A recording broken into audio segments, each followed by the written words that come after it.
6 years. That's how quickly musclenation went from selling gym clothes out of a garage to crossing $100 million in revenue. With no venture capital, no private equity, no outside investors at all. And what started as a DTC activewear brand is now selling everything from supplements to energy drinks in thousands of stores. This is the story of musclenation. And in this video, we're breaking down exactly how they did it all and what you can learn from it as a store owner. If you're new here, hi, I'm Azra from ZipChat, the AI agent for e-commerce that turns browsers into buyers. And every week on this channel, we break down one successful DTC brand and show you their exact strategies so you can steal it and apply it to your own Shopify store. Before we jump into the video, please take a moment to subscribe to our YouTube channel and give this video a big thumbs up. Okay, now that's out of the way, let's jump straight to musclenation. Musclenation was founded in 2016 by Anastasi and Nathaniel Anthony. Both have Greek backgrounds, both are super into fitness, but they actually come from two separate worlds. Chris had been working as the marketing manager at a supplement startup. He knew the business side, how to run ads, how to build a brand online. Nathan, on the other hand, had built a real following on social media. He was the face and Chris was the engine. They'd been talking online for months before they actually met in person at a fitness expo. And once they connected, it just clicked. Chris couldn't do what Nathan did on camera. And Nathan didn't know how to run the marketing and business side the way Chris did. So musclenation was launched in 2016 as a DTC activewear brand. No supplements yet, just gym clothes sold online through their own store.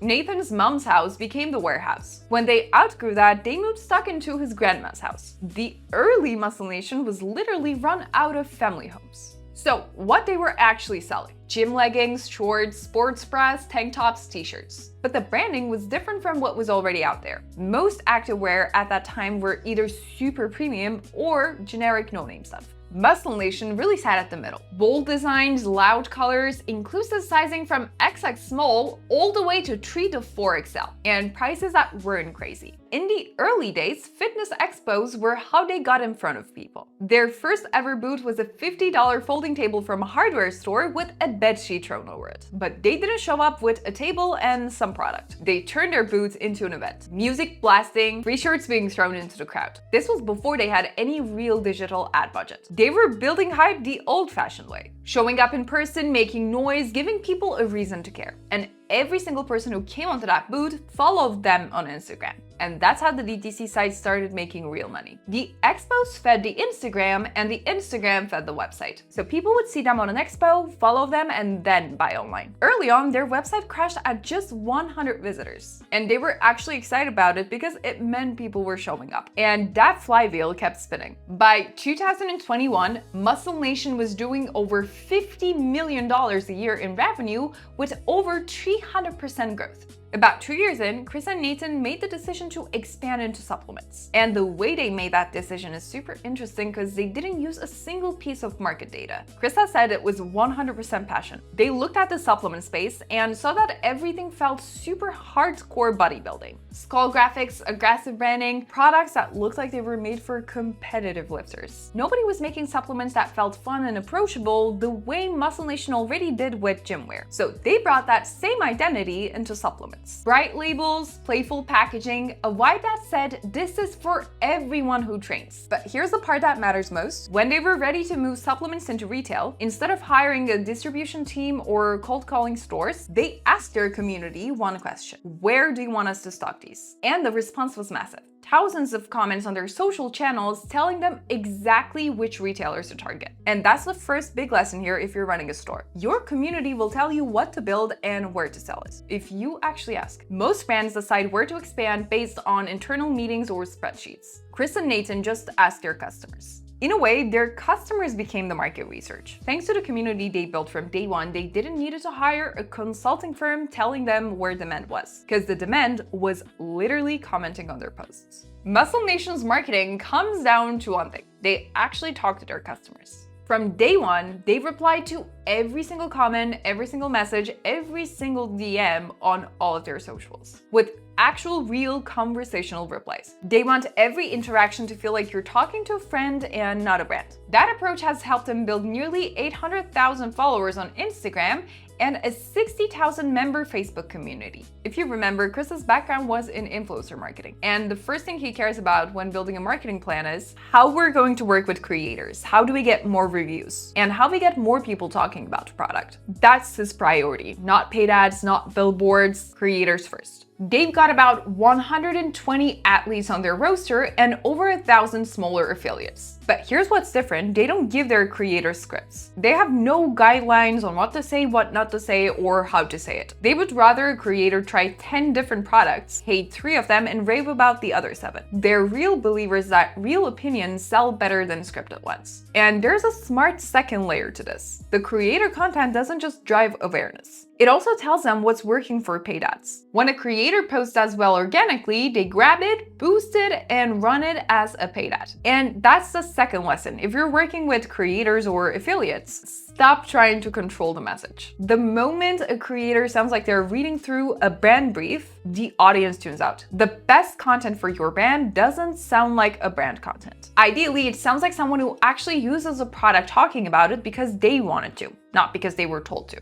On top of that, they give away a lot for free. They have ebooks on training and nutrition, live Q&As with their athletes. So social media is used both to build that community, but also as a customer service channel. If someone has a problem or a complaint, they're handling it right there in the comments or in the DMs where everyone else can also see it. Now, if you want to build that same level of connection on your company socials like Instagram DMs and Facebook Messenger, that's exactly why we built ZipChat. It learns everything about your store in under 10 minutes and is ready to answer or chat anything and everything about your product and policies. Plus, it's fully customizable to fit your brand voice and works 24/7 in any language. We also have a free plan, so I'm putting the link down below for those of you who are interested. Now back to the video. Now I went to their website and there are 3 things that really caught my eye. First one is how they capture email. Most stores just throw a pop-up saying like 10% off, give us your email. musclenation has a gamified feeling lucky pop-up. It's like a Plinko style game where a ball drops through pegs and you land on a random discount. And why is this smart? First, people actually interact with it because it feels fun. So your email capture rate goes way up. And second, it creates the sense of commitment. Once you played the game and won a discount, you feel like you'd be wasting it if you don't use it. Second, they sell sample packs for pretty much all their supplements. You can try 5 or 6 flavors for like $20 instead of buying a full tub of something you've never tasted.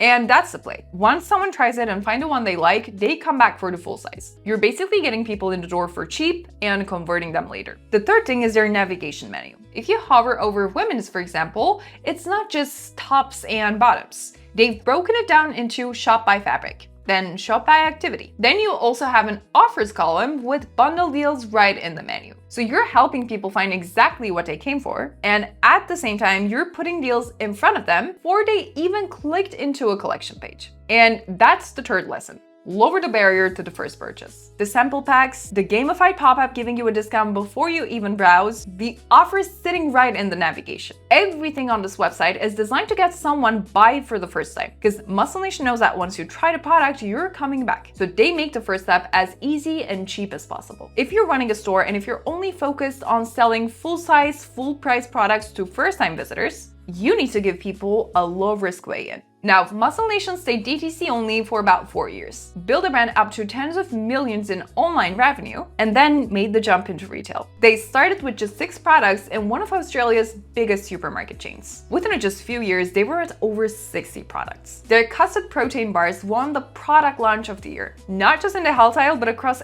every category in the store. And the retailers noticed something that the founders didn't expect. musclenation was bringing in people who had never bought from sports and diet aisle before. And that's huge for a retailer, because you're not just stealing sales from competitors, you're growing the whole category. Today, they're in major supermarkets, sports retailers, and even service stations across Australia. They hold about 17% of the sports and diet category. As of 2025, musclenation's retail and grocery side alone crossed $100 million in revenue, just from their supplement and food products. And the company ships to over 150 countries. And maybe the craziest part, they're still completely independent. In a space where most DTC brands at this scale have taken on funding or sold a stake, musclenation hasn't given up a single percent. Now, that was it for today's video. I hope you guys enjoyed, and if you got some value out of it, make sure to give this video a big thumbs up and subscribe to our YouTube channel if you already haven't to support us, but also to not miss these weekly brand breakdowns. We literally do this every single week. Now, thank you so much for watching this video. I'll see you guys with a brand new brand breakdown next week.